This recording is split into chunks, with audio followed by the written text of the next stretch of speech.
Okay, sweet angel, so I did want to mention that I had my hot cacao on my walk, which was just incredible, just to bring something along with you that is so comforting. If you're very sensitive, you've been into regenerative healing for a while, some of you that have been coaching with me one-on-one, you know, yeah, maybe the cacao is going to be a bit too stimulating. I remember after long fasts, if I ever had even like the smallest bit of cacao, I was flying. It was way too much in terms of like stimulation. So yeah, you're gonna have to gauge it for yourself. I would say though, like mostly it's recommended for those coming off coffee, and or if you're really needing some mental emotional support, you know, because of the heart opening effects, it's gonna help you, you know. Maybe you just take half of the recommended dose. You'll see in my hot cacao guide, that might actually work a little better for you. And there's also in my program a recommendation for a matcha latte, and that is because of the L-theanine. If you've been following my work, you'll be familiar with what that amino acid can do for you, especially if you're coming off coffee. You want to make sure, I'm just getting off like kind of the funny parts because these apples, I've had them for a little while.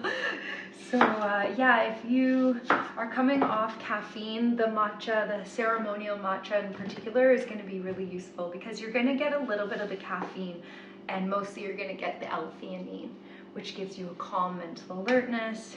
I won't go too into that. It's a calming amino acid, that's all I'll say. Otherwise, you know, some nice lattes that are non-stimulating, like a beet and almond milk latte, or a reishi mushroom hot chocolate with coconut milk.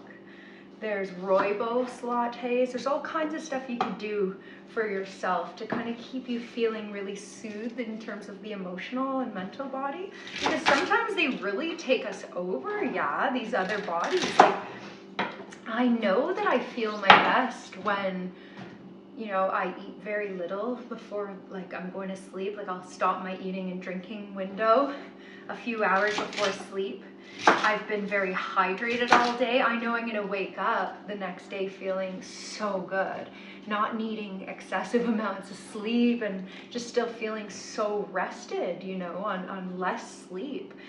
Yet the emotional body gets involved, the mental body gets involved, and it wants, yeah, there's something it's craving in terms of comfort. You know, with food, there's so much emotions tied to it. So, you know, follow the different levels that work for you at any point. That's why I have 3 levels. And my mentor and teacher, Dr. Robert Morse, taught me that, you know, to be able to have a bit more of a gentle detoxification experience at certain points where the, you know, the mental body is saying, no, like, I really want the comfort of like a coconut milk latte in the evening. Absolutely fine, you know, not the stimulating kind, but yeah, like a herbal latte for sure. So really just being kind with where you're at on your journey and working with the different levels. I really want to get up into the high levels, like the level 3 detox is the maximum detoxification experience, and I'll be just having fruits on those days. You know, we'll see. Like, I don't want to go too hard too fast, because then I'm gonna like freak my emotional mental body out, and I'm gonna start feeling deprived, and then I'm gonna like, yeah, maybe just like give up or something. So this is why I wanted to do this together in community with y'all, because we need to really support one another, yeah? It's not so easy out there. Everyone's just eating whatever they want. And you know, I was one of them recently. Like, my body can't take a lot anymore. I can't eat anywhere near what I used to eat, you know, after having detoxification experience, right? And changing my diet to living foods. When I've been indulging recently, it's been in like grains, like not greens. Greens wouldn't be considered indulgent. Grains, you know, your rice, your pasta, like this kind of thing. Sweet potato noodles. They call it japchae in Korean. Yeah, I've been having a little bit of this in the evening, but I tell you, like, that's why I need the cacao in the morning. Because I'm just not feeling that vitality that I'm used to, you know. So I've cut up a bunch of celery. This is gonna, you know, set me up for success, because what I have is, I have my slow juicer out. So that's gonna actually preserve the living vitamins and minerals so that I can have a juice pre-prepared for tomorrow. Love putting the leaves too, the celery. You know, that's all medicine too, right? So yeah, I have the Jack LaLanne, just like your basic centrifugal juicer, very fast, you know. You have to consume it right away though, or else everything will die. So that one I'm gonna have right away, because with the slow juicer, the masticating juicer, you put one little piece in it. That's why I'm cutting them so small. It takes only one piece at a time. It's very quiet, the machine, which is quite nice. And like I say, you can make juice for up to 4 days and it will stay living. So if you stock up on produce and you have some time, you know, say on a Sunday food prep day, why don't you do that for yourself? You know, we have to set ourselves up for success. I'm only working with like a limited bit of fresh stuff today. I have some lemons and limes in my fridge, and that's really all the fresh stuff I have at home right now, because on the first day of our reset, I am working at Healthy Planet, their new location at College and Bathurst, and I'm sure they're gonna have all kinds of organics.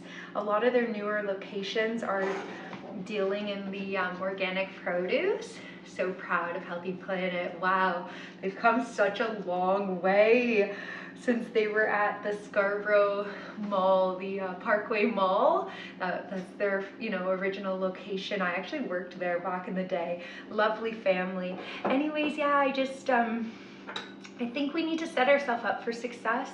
And you might think, well, she doesn't have anything fresh. How is she gonna set herself up for success? So tomorrow I'm headed up to the Vipassana Center. I'm gonna start with the slow juicer. Let's see how quiet it is. I'll be observing noble silence up at the Vipassana Center for the one-day retreat. As an old student, I can do this one-day retreat. They allow me, because I've sat in the 10 days, right? So check out the Dhamma Torana Center. I'll put a link below so you can do so, because those of you that are in the Toronto area, Greater Toronto area, it's actually really beautiful to do a 10-day sit. It's just in Barrie, Ontario, and they actually put you up and feed you all vegetarian. So this is why I didn't stock up on like food yet, because tomorrow I'm going to be there. And with fresh food, I kind of want to like buy it every day. If you can, it's wise to just like go every couple of days and haul a bunch of really nice fruit and produce home. With the lettuce, I like to wash it, and you may or may not know me to have this like little bambino, this little baby like romaine wrapped up. So once I wash all the leaves, I wrap it in a dish towel, and then I put it in a plastic bag. And I always have that in my fridge, because you know, when you go to make a salad, it's so much more simple to have the lettuce already washed. Then you could just add a little bit of onion, maybe you have a little bit of celery at home. Whatever you have, you just add it to your salad. It's wise to have a dressing already pre-prepared, or just be simple. Like in regenerative detox, it's all about getting really simple and learning how to find the pleasure of like just the taste of the celery. Just like that, it's so good.